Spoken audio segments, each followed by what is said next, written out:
Hey, Philip Giles here out in my backyard. Wanted to show you my garden. Here was some squash.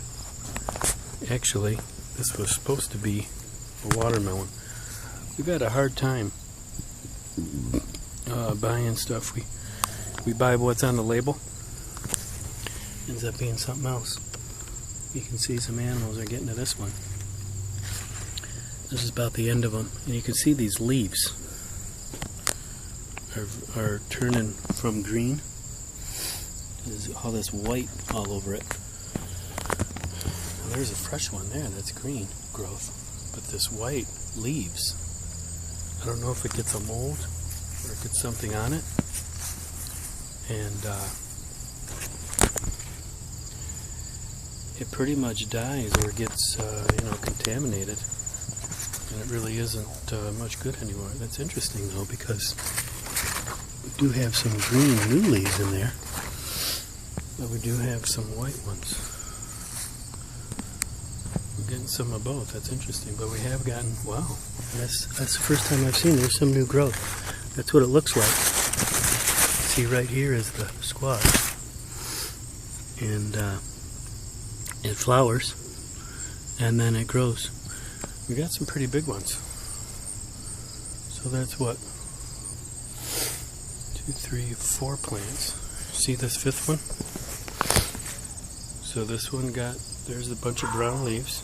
So that's what happened after they're green, then they turn the white, and then they got the brown leaves on them. So see how it's pretty much died off. And when it gets the brown leaves, oftentimes the squash gets contaminated and then bugs get to it.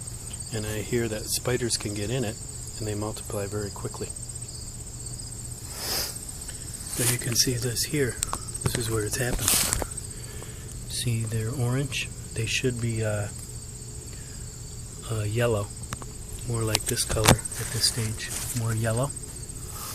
And then before they turn green. So those are contaminated. But over here, I have a new growth where I might get more, it looks like. But those are contaminated, and they say to leave them on there. The spiders will stay in there and eat that, and they won't jump to other ones. But they have gotten 2 and a third one, and you can see where this is just decaying right away. This is just dying. The root there and all the leaves. See how it's dying here? It's getting infected, contaminated. Something's eating away at it. And then out here to the brown leaf. But then I got a new one coming back. So that's kind of interesting. See, that broke off pretty easy already. And here's what they look like. Here's how big they are. Gotten quite a few of those per each plant.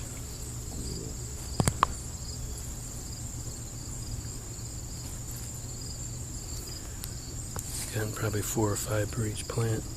See how big it is. See how green it is? That's what I was telling you. It turns the yellow. Not really go to orange, but then go to that dark green, like you've probably seen them. So that one again, here's the leaves. Got contaminated, it's about done. But now I got this one. It's kind of a new one now. Coming back.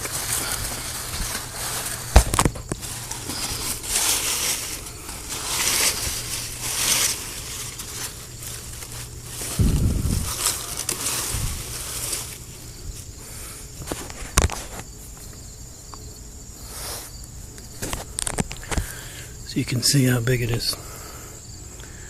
Kind of like, squash family, so like pumpkins and watermelons. You usually find a side that lays on the ground like that. And it's flatter side, and then around. But yeah, that's a nice zucchini. And then here's the last one. Well, except for the one that's out front. Somehow I got one out front in my front yard. I didn't plant it there.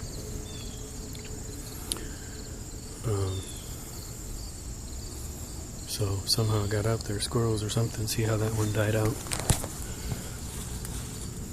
You got the stalk not looking healthy here.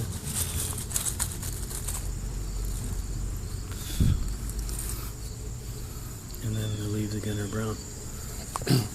In the past I had them in another location, and I thought that I was watering them in the evening, and so maybe they were getting the some mold because they weren't drying out. And this year we had a very rainy July, so I really haven't watered them at all. And we had enough rain in August, and of course they're pretty much done by the middle of August anyways, latter part of August. But yeah, so if you have any ideas or if you've seen anything like this, let me know what to do with squash like this. Alright, Philip Giles over and out. Have a good day. Talk to you soon. I'll give you another video of my garden. See my tomatoes.